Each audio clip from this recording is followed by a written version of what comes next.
উমর ডাক দেখো ভাই দেখো না, মক্কা নগরীতে একটা পাগল আসছে, নাম হলো নবী মুহাম্মদ। সে আমাদের ধর্মের বিরোধিতা করে, আমাদের ধর্মকে সে মানে না। সর্দার আদেশ করেছেন আমি যেন সেই নবীর কাল্লাটা যেন নিয়ে আসি। মুসলমান ভাইরা আমার, আল্লাহ রসুলের সাহাবী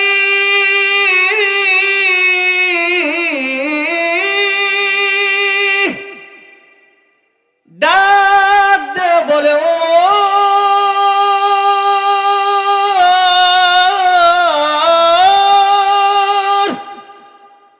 আমার মনে হয় সামনে যদি আগাও রে, আল্লাহ তোমারে ধ্বংস করে দিব। ওমর রে, সামনে আর আগাইও না, আল্লাহ তোমারে ধ্বংস করে দেব। উমর ডাক দেখো, হায় হায়, তাহলে তুইও মুসলমান হয়ে গেলি। সাহাবী ডাক দেখো, হ্যাঁ আমিও মুসলমান হয়েছি। উমর ডাক দেখো, তাহলে নবীরে হত্যা করার আগে তোরে হত্যা করা দরকার।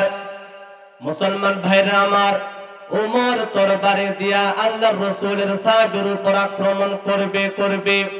ঠিক এমন সময় সাহাবী ডাক দেখো, আমার হত্যা করার আগে, নবীর হত্যা করার আগে তুমি তোমার ঘরকে সামলাও। উমর ডাক দেখো, হায় হায় কি হয়েছে? সাহাবী ডাক দেখো, ভাই কিছুক্ষণ আগে তোমার বোন এবং তোমার বোন জামাই নবী মুহাম্মদের হাতে হাত রেখে কালিমা পড়ে মুসলমান হয়েছে। মুসলমান ভাইরা আমার, উমরের রাগ বেড়ে যায়। এবার উমর মুর ঘুরায় দেয়। এবার উমর তার বোনের বাড়ি দিকে রওনা। যাইতে তার বোনের বাড়ির দরজার সামনে পৌঁছে গেছে। দরজার সামনে দাঁড়া রয়েছে। ঘরের ভিতর থেকে কি যেন গুনগুন আওয়াজ আসতেছে। উমর দরজার মধ্যে নক করছে। ভেতর থেকে যখন দরজা খোলা হয়, উমর ভিতরে প্রবেশ করলেন। ডাক দেখো, বোন তোমরা কি পড়তেছিলে, কি হয়েছে? বোন ডাক দেখো, না কিছু পড়ি নাই, কিছু হয় নাই। উমর ডাক দেখো, না না, মিথ্যা কথা বলবি না, সব শুনছি, সব দেখছি। উমরের বোন কই, উমর কিছুক্ষণ আগে আমরা নবী মুহাম্মদের হাতে হাত রেখে কালিমা পড়ে মুসলমান হয়েছি। মুসলমান ভাইরা আমার, কথাটা বলতে দেরি হয়েছে। উমর তার বোনের উপর একটা চর মারছে। চরটা কায়া উমরের বোন মাটিতে পড়ে গেছে। উমরের বোন মাটিতে পড়ে যায়। এবার উমর তার বোন জামার উপর আক্রমণ করে। স্বামীকে বাঁচানোর জন্য বোন সামনে আগায় আসে। উমরের বোন জামার উপর যখন উমর আক্রমণ করেছে, এবার উমরের বোন এবং তার বোন জামা রক্তাক্ত হয়। উমরের বোন ডাক দেখো, উমর, ইসলামের জন্য যদি রক্ত দিতে হয় রক্ত দেব, এই ইসলামের জন্য যদি জীবনটা দেয়া দিতে হয় জীবনটা দেয়া দেব, তারপরও আমি ইসলাম ধর্ম ছাড়তে পারবো না। মুসলমান ভাইরা আমার, ওমর কয়, হায় হায় কি কয়? হুমকি দিলাম, ধমকি দিলাম, কোনো কাজ হয় না। না না, এটা তো সাধারণ কোনো বিষয় নয়। ওমর এবার তার বোনকে বলে, বোন তোমরা কি পড়তেছিলে, আমাকে একটু দিবানি? ওমরের বোন ডাক দেয়, কয়, হ্যাঁ দেওয়া যাবে, তবে শর্ত বলো, পাক পবিত্র হয়ে আসতে হবে। মুসলমান ভাইরা আমার, উমর এবার পাক পবিত্র হয়ে আসলো। এবার উমরের হাতে কোরআনের কপিটা তুলে দিয়ে কোরআন দেয়।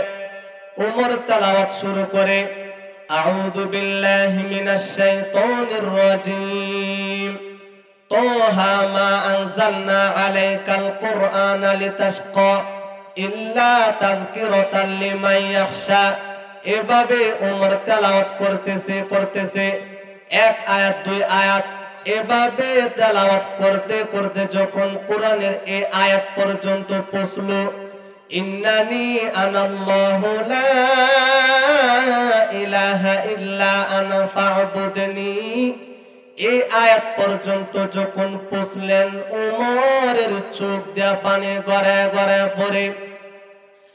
মুসলমান ভাইরা আমার, ওমরের বোন ডাক দেয়, কয় ওমর, কিছুক্ষণ আগে এই কোরআনের কারণে তুমি আমাদেরকে মার দিলা, আঘাত করলা। ওমর, কোরআন পড়ে তোমার চোখ দিয়ে পানি পড়ার কথা না, কেন রে তোমার চোখ দিয়ে পানি গড়ায় গড়ায় পড়ে? মুসলমান ভাইরা আমার, ওমর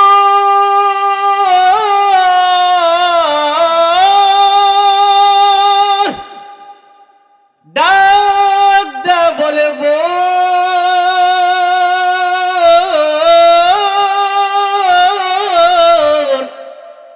জীবনে কত বই পুস্তক পড়লাম, বোন রে, জীবনে কত ধর্মের কালাম পড়লাম, কত ধরনের কিতাবাদি পড়লাম, বোন রে, শরম দিবি না, লজ্জা দিবি না?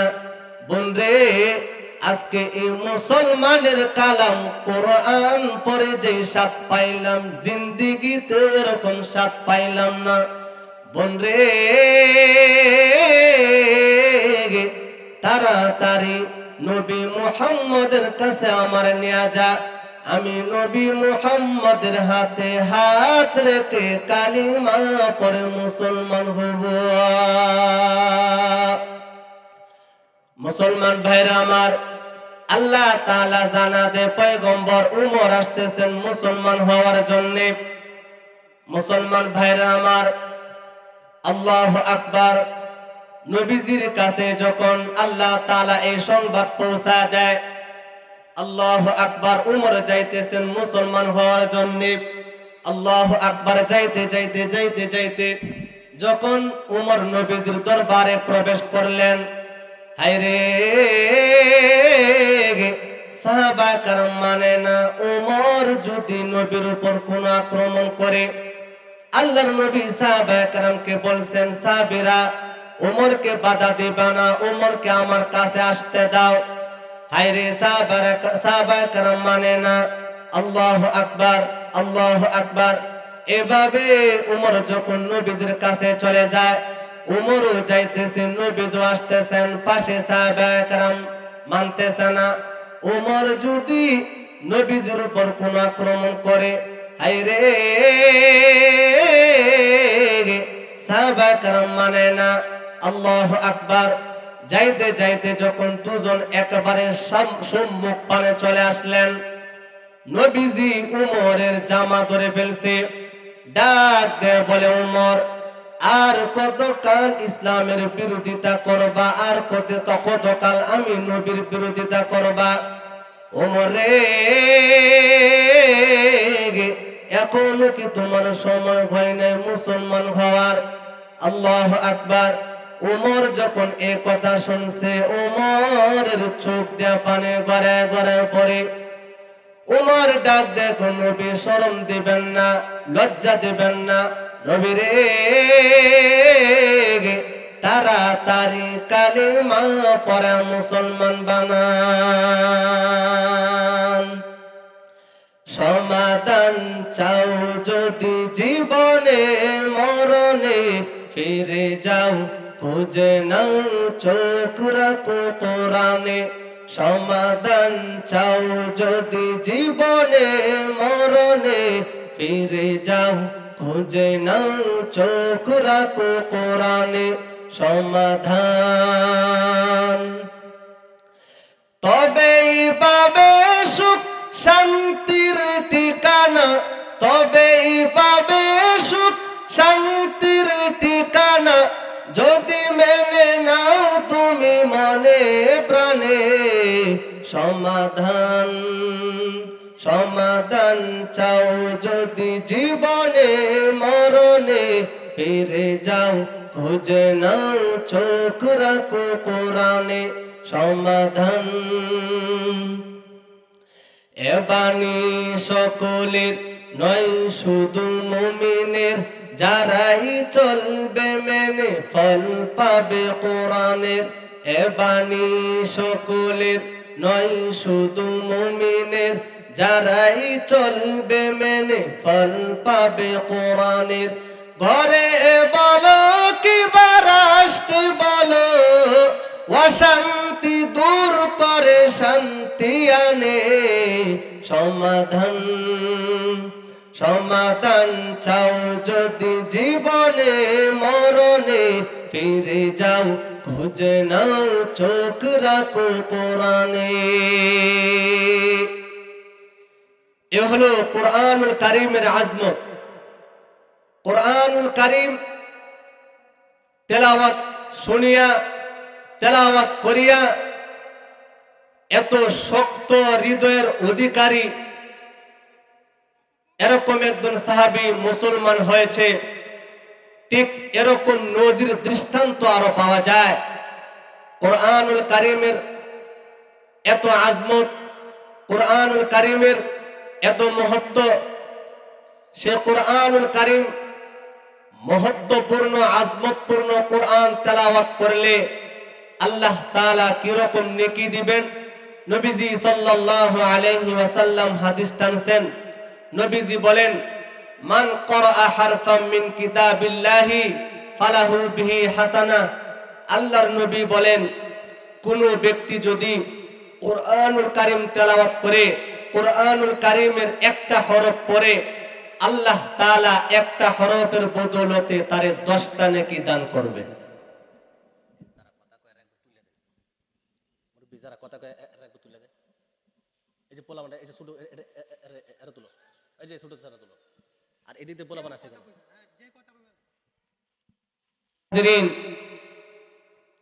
কোরআনুল কারীম সে আজমতপূর্ণ গুরুত্বপূর্ণ এক আসমানি কিতাবের কেহ যদি ধারক বাহক হয়, কেহ যদি হাফেজ হয়, তাদের ব্যাপারে, তার ব্যাপারে কোরআন হাদিস কি বলে? আউযু বিল্লাহি মিনাশ শাইতানির রাজীম। ওয়াল্লাযীনা উতুল ইলমা দারাজাত। মুসলমান ভাইরা আমার, আল্লাহ তাআলা বলেন, যাদেরকে ইলম দেওয়া হয়, কোরআনের ইলম দেওয়া হয়েছে, আল্লাহ তাআলা বলেন তাদের মান মর্যাদা আল্লাহ তাআলা বাড়ায় দেয়। আল্লাহ তাআলা 23 নম্বর পারায় আয়াত টানছেন। আল্লাহ বলেন, কুল হাল ইয়াস্তাবিল্লাযীনা ইয়া'লামুনা ওয়াল্লাযীনা লা ইয়া'লামুন। আল্লাহ তাআলা বলেন, পয়গম্বর আপনি জানা দেন, যারা জানে আর যারা জানে না, এই দুই প্রকার মানুষ কি এক সমান হতে পারে? মুসলমান ভাইরা আমার, এই দুইটা হাদিস একেবারে স্পষ্ট হয়ে যায় নবীজির এই হাদিস দ্বারা। নবীজি সাল্লাল্লাহু আলাইহি ওয়াসাল্লাম হাদিস টানছেন। নবীজি বলেন, খায়রুকুম মান তাআল্লামাল কুরআনা ওয়া আল্লামা। আল্লাহর নবী বলেন, তোমাদের মধ্যে সবচাইতে দামি মানুষ হলো ওই ব্যক্তি যে নিজে কোরআন পড়ে এবং অন্যকে পড়ায়। মুসলমান ভাইরা আমার, এটা হলো কোরআনুল কারীম। এরা কোরআনুল কারীমের ধারক বাহক যদি কেউ হয়, কোরআনুল কারীমের কেউ যদি হাফেজ হয়, তার ব্যাপারে নবীজি হাদিস টানছেন। নবীজি বলেন, ইউকালু লিসাহিবিল কুরআন ইকরা ওয়ারতাকি ওয়ারাতিল কামা কুনতা তুরাদ্দিলু ফিদ দুনিয়া ফাইন্না মানজালাতাকা ইনদা আখির আয়াতিন। আল্লাহর নবী সাল্লাল্লাহু আলাইহি ওয়াসাল্লাম বলেন, কিয়ামতের দিন কোরআনওয়ালাকে বলা হবে, হে কোরআনওয়ালা, পড়ো এবং উপরে উঠতে থাকো। কোরআনওয়ালা এক একটি করে আয়াত পড়বে আর এক একটা করে সিঁড়ি উপরে উঠবে। অর্থাৎ কোরআনুল কারীমের যতটি আয়াত আছে, হাফেজ কোরআনের জান্নাতটাও তত তালা, তত সিঁড়ি উপরে হবে। মুসলমান ভাইরা আমার, কোরআনুল কারীমের হাফেজের এই ফজিলত। এবার আসুন কোরআনুল কারীমের হাফেজের মা বাবার কিরকম দাম, কিরকম ফজিলত। আল্লাহর নবী সাল্লাল্লাহু আলাইহি ওয়াসাল্লাম হাদিস টানেন। নবীজি সাল্লাল্লাহু আলাইহি ওয়াসাল্লাম বলেন, মান ক্বরাআল কুরআনা ওয়া আমিলা বিহি উলবিসা ওয়ালিদাহু তাজান ইয়াউমাল কিয়ামাতি দাউহু আহসানু মিন দাউইশ শামসি। আল্লাহর নবী সাল্লাল্লাহু আলাইহি ওয়াসাল্লাম বলেন, কিয়ামতের দিন যে ব্যক্তি কোরআন পড়েছে এবং কোরআন অনুযায়ী আমল করেছে, কোরআন অনুযায়ী চলেছে, আল্লাহর নবী বলেন ওই ব্যক্তির মা বাবার মাথায় আল্লাহ তাআলা এমন টুপি, নূরের টুপি পরা দিবে, যেটা দুনিয়ার সূর্যের আলোর চাইতেও বেশি আলো দেবে। মুসলমান ভাইরা আমার, এ হলো হাফেজ কোরআনের মা বাবার ফজিলত। হাদিসের ব্যাপারে উলামায়ে কেরাম ব্যাখ্যা হিসাবে ঘটনা টানছেন। আল্লাহু আকবার। কিতাবের মধ্যে লেখছেন, বড় একজন বুজুর্গ একদিন রাতের বেলা ঘুমাইছেন। হায়রে, রাতের বেলা, রাত্র যখন গভীর হয়, বুজুর্গ স্বপ্নে যোগে দেখতেছেন বেহেশতের মধ্যে কয়েকটা মহিলা এক জায়গায় বসে রয়েছে। হঠাৎ করে মহিলাদের সামনে একটা আম গাছ থেকে কিছু আম পড়ছে। সকল মহিলা গেছে আম টোকাইতে, কিন্তু একটা মহিলা বসে রয়েছে। বুজুর্গ স্বপ্নে যোগে মহিলাটাকে বলছেন, মা, সকল মহিলা গেছে আম টোকাইতে, আপনি কেন যাননি, কেন গো মা? মুসলমান ভাইরা আমার, জান্নাতি মহিলা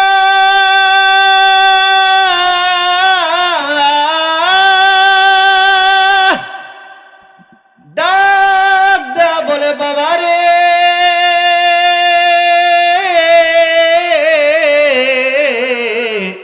কেন রে আমি আম টোকাইতে যামু? বাবা রে, দুনিয়াতে আমি এমন এক কোরআনের হাফেজ সন্তান রেখে আসছি। সন্তানটা প্রতিদিন আমি মায়ের জন্য কোরআন তেলাওয়াত করিয়া কোরআন তেলাওয়াতের সবটা আমি মায়ের কাছে পাঠাই। আর আমি মা এভাবে আরামের সাথে পয়সা থাকি। সেই তেলাওয়াতের সবটা, তেলাওয়াতের ফলাফলটা আমি আরামের সাথে বসে থাকা অবস্থায় আল্লাহ তাআলা আমার কাছে পাঠায় দিবেন। আর যে সকল মহিলারা আম টোকাইতে গেছে, এদের সন্তানরা অন্য অন্য মানুষ দেয়া দোয়া করাইছে, আর এই দোয়ার ফলাফলটা একটু তাদেরকে কষ্ট করে টোকাইতে হবে। আমি চলে যাব, আমায় তোমরা ভুইলা যাও না, ডাইনে বামে মাটি আমার আসল বিছানা, ডাইনে বামে মাটি আমার আসল বিছানা। আমি চলে যাব, আমায় তোমরা ভুইলা যাও না, ডাইনে বামে মাটি আমার আসল বিছানা। এই দুনিয়া যারে তুমি ভাবো আপন রে, তারাই তোমার হবে পর, পরে দেখিবে। হায় হায়, এই দুনিয়ায় বাবলা যারে আপন না তো সে তো হবে পর তুমি মরিলে। মুহতারাম হাজরিন, তাহলে হাফেজ কোরআনের ফজিলত আয়াত এবং হাদিস দ্বারা বিষয়টা বোঝা যায়। এরপরেও উলামায়ে কেরাম সেই আয়াত এবং হাদিসের ব্যাখ্যায় ঘটনা টানছেন। এটার দ্বারাও বিষয়টি স্পষ্ট হয়ে যায় যে হাফেজ কোরআনের মা বাবার কিরকম দাম, মা বাবা কিরকম সম্মানিত হবে। মুহতারাম হাজরিন, সেই হাফেজ কোরআন যারা হয়, হাফেজ কোরআন হইতে গেলে মাদ্রাসায় পড়তে হয়, তলেবে ইলম হতে হয়। মাদ্রাসায় যারা পড়ে, যারা ইলমে দ্বীন শিক্ষা করার জন্য ঘর থেকে বাহির হয়, তাদের কি ফজিলত আল্লাহর নবী সাল্লাল্লাহু আলাইহি ওয়াসাল্লাম হাদিস টানছেন। নবীজি সাল্লাল্লাহু আলাইহি ওয়াসাল্লাম হাদিসে বলেন, আল্লাহর নবী সাল্লাল্লাহু আলাইহি ওয়াসাল্লাম হাদিসে বলেন, মান সালাকা তরিকান ইয়ালতামিসু ফীহি ইলমান সাহহালাল্লাহু লাহু বিহি তরিকান ইলাল জান্নাহ। আল্লাহর নবী সাল্লাল্লাহু আলাইহি ওয়াসাল্লাম বলেন, যে ব্যক্তি ইলমে দ্বীন শিক্ষা করার জন্য ঘর থেকে বাহির হয়, আল্লাহ তাআলা তার জন্য জান্নাতে যাওয়ার রাস্তাটাও সহজ করে দেয়। হাদিসের দ্বিতীয় অংশে আল্লাহর নবী সাল্লাল্লাহু আলাইহি ওয়াসাল্লাম বলেন, ওয়া ইন্নাল মালাইকাতা লাতাদউ আজনিহাতাহা রিজন লিতালিবিল ইলমি। আল্লাহর নবী সাল্লাল্লাহু আলাইহি ওয়াসাল্লাম বলেন, মাদ্রাসার ছাত্ররা, তলেবে ইলমরা যখন রাস্তা দিয়ে হাঁটে, নবীজি বলেন তাদের পায়ের নিচে আল্লাহ তাআলার রহমতের ফেরেশতারা তাদের পায়ের নিচে নূরের ডানা বিছায়া দেয়, নূরের পাকা বিছায়া দেয়। মুহতারাম হাজরিন, উলামায়ে কেরাম এই হাদিসের ব্যাখ্যায়,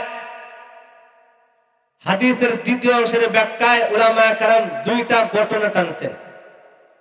দুইটা ঘটনা দ্বারা বিষয়টা আরো স্পষ্ট হয়ে যায়। মুহতারাম হাজরিন, হাদিসের দ্বিতীয় অংশের ব্যাখ্যার সাথে উলামায়ে কেরাম যে দুইটা ঘটনা টানছেন, ব্যাখ্যা হিসাবে এটা যদি ভালোভাবে অনুধাবন করা হয়, অনুধাবন করা যায়, তাহলে বিষয়টি স্পষ্ট হয়ে যায়। মুসলমান মা বোনেরা আমার, আল্লাহর নবী সাল্লাল্লাহু আলাইহি ওয়াসাল্লাম হাদিসের দ্বিতীয় অংশের ব্যাখ্যা স্বরূপ উলামায়ে কেরাম ঘটনা টানছেন। ইমাম গাজালি রহমতুল্লাহি আলাইহি অনেক বড় একজন আল্লাহর ওলি ছিলেন, যুগের বড় একজন আলেম ছিলেন, জগৎ নন্দিত আল্লাহর ওলি ছিলেন। আল্লাহু আকবার। ইমাম গাজালি রহমতুল্লাহি আলাইহি উনি যখন ছোট সময় উনি যখন মাদ্রাসায় পড়তেন, মাদ্রাসায় যায়, আইরে প্রতিদিন মাদ্রাসায় যাইতে তার সময় হয় দেরি হয়ে যায়।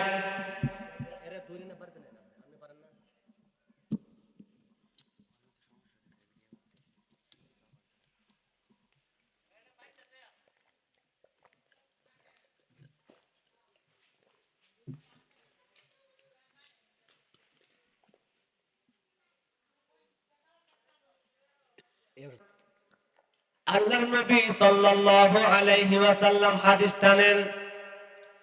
নবীজি সাল্লাল্লাহু আলাইহি ওয়াসাল্লাম বলেন, মান সালাকা তরিকান ইয়ালতামিসু ফীহি ইলমান সাহহালাল্লাহু লাহু বিহি তরিকান ইলাল জান্নাহ। আল্লাহর নবী সাল্লাল্লাহু আলাইহি ওয়াসাল্লাম বলেন, যে ব্যক্তি ইলমে দ্বীন শিক্ষা করার জন্য ঘর থেকে বাহির হয়, আল্লাহর নবী বলেন তার জন্য জান্নাতে যাওয়ার রাস্তাটা আল্লাহ তাআলা সহজ করে দেয়। হাদিসের দ্বিতীয় অংশে আল্লাহর নবী বলেন, ওয়া ইন্নাল মালাইকাতা লা তাদউ আজনিহাতাহা রিজন লিতালিবিল ইলমি। আল্লাহর নবী বলেন, ইলমে দ্বীন শিক্ষা করনেওয়ালা, যে ব্যক্তি ইলমে দ্বীন শিক্ষা করে, শিক্ষা করার জন্য যখন ঘর থেকে বাহির হয়, রাস্তা দিয়ে হাঁটে, আল্লাহর নবী সাল্লাল্লাহু আলাইহি ওয়াসাল্লাম বলেন, রাস্তা দিয়া যখন হাঁটে তলেবে ইলম তাদের পায়ের নিচে আল্লাহ তাআলার রহমতের ফেরেশতারা নূরের ডানা বিছায়া দেয়, নূরের পাকা বিছায়া দেয়। মুসলমান ভাইরা আমার, উলামায়ে কেরাম হাদিসের দ্বিতীয় অংশের ব্যাখ্যা স্বরূপ দুইটা ঘটনা টানছেন। ইমাম গাজালি রহমতুল্লাহি আলাইহি উনি যখন ছোট ছিলেন মাদ্রাসায় পড়তেন, প্রতিদিন মাদ্রাসায় যাইতে তার দেরি হয়, রাস্তা দিয়ে যাইতেন, হেঁটে হেঁটে যাইতেন। আল্লাহু আকবার, দিন যায় রাত্র যায়, প্রতিদিন মাদ্রাসায় যাইতে দেরি হয়। হুজুরদের হাতে প্রতিদিন তার মারপিট না বকাবকি শুনতে হয়, খাইতে হয়। এভাবে দিন যায়। আরেকদিন মাদ্রাসার প্রধান শিক্ষক ডাক দেয়, কয়, গাজালি, প্রতিদিন তোমার মাদ্রাসায় আসতে দেরি হয়, মাদ্রাসায় দেরি করে আসো কেন? গাজালি রে, মাদ্রাসায় দেরি করে আসার জন্য আমরা তোমাকে পর্যাপ্ত পরিমাণ শাসন করি। ইমাম গাজালি হুজুরকে ডাক দেয়, কয়, উস্তাদ, আমি মাদ্রাসায় আসার জন্য প্রতিদিন নির্দিষ্ট সময় ঘর থেকে বাহির হই। হুজুর, আমি যখন মাদ্রাসায় আসি রে, আল্লাহু আকবার, আমি তাকায় দেখি হুজুর আমার পায়ের নিচে কি যেন জলমল জলমল করে। আর এই দৃশ্যটা দেখে দেখে আমি আসি, আর এই দৃশ্যটা দেখে দেখে আসার কারণে আমার মাদ্রাসায় আসতে দেরি হয়। মুসলমান ভাইরা আমার, ইমাম গাজালির উস্তাদ ডাক দেখো, গাজালি রে, তুমি কি নবীর হাদিস শোনো নাই, নবীর হাদিস পড়ো নাই? গাজালি রে, মাদ্রাসার ছাত্ররা তলেবে ইলমরা যখন রাস্তা দিয়ে হাঁটে, গাজালি রে, আল্লাহ তাআলার রহমতের ফেরেশতারা তাদের পায়ের নিচে নূরের ডানা বিছায়া দেয়। গাজালি রে, সেটা আর কিছু না, সেটা হলো সে রহমতের ফেরেশতাদের নূরের ডানা। মুসলমান ভাইরা আমার, এই হলো হাদিসের প্রথম ঘটনা। 2 নাম্বার ঘটনা টানছেন উলামায়ে কেরাম, লেখেন, আল্লাহু আকবার, ইমাম আহমদ রহমতুল্লাহি আলাইহি উনিও একজন বড় আলেম ছিলেন, জগৎ নন্দিত আলেম ছিলেন, উচ্চ পর্যায়ের একজন আলেম ছিলেন। ইমাম আহমদ রহমতুল্লাহি আলাইহির যুগে এক ছাত্র প্রতিদিন ওনার কাছ থেকে ইলমে দ্বীন শিক্ষা করার জন্য প্রতিদিন সকাল বেলা দূর থেকে হেঁটে হেঁটে ওনার কাছে যাইতেন। ওই যুগের একজন বড় একজন বুজুর্গ ছাত্রটাকে ডাক দিয়ে কয়, বাজান, প্রতিদিন তুমি হেঁটে হেঁটে যাও, তোমার কি কষ্ট হয় না? ছাত্রটা ডাক দিয়ে কয়, হুজুর, আপনি কি নবীর এই হাদিস পড়েন নাই, এই হাদিস শোনেন নাই? মাদ্রাসার ছাত্ররা যখন হাঁটে তাদের পায়ের নিচে নূরের ডানা বিছায়া দেওয়া হয়। হুজুর, আমিও চাই আমার পায়ের নিচে যেন নূরের ডানা বিছায়া দেওয়া হয়। এজন্যে প্রতিদিন আমি ইলমে দ্বীন শিক্ষা করার জন্য হেঁটে হেঁটে যাই। মুসলমান ভাইরা আমার, রাতের বেলা যখন বুজুর্গ ঘুমাইতে গেছে, রাত্র যখন গভীর হয়, আল্লাহু আকবার, স্বপ্নে যুগে তাকা দেখে রে, আকাশ থেকে একটা রহমতের ফেরেশতা এসে মাদ্রাসার ছাত্রটার পায়ের নিচে বসিয়া ছাত্রটাকে ডাক দিয়ে বলতেছে, হে ইলম শিক্ষা করনেওয়ালা, হে তলেবে ইলম, প্রতিদিন তুমি ইলমে দ্বীন শিক্ষা করার জন্য দূর থেকে সফর করো, প্রতিদিন যাও। হে ইলমওয়ালা রে, তোমার পা সাধারণ কোনো পা না, তোমার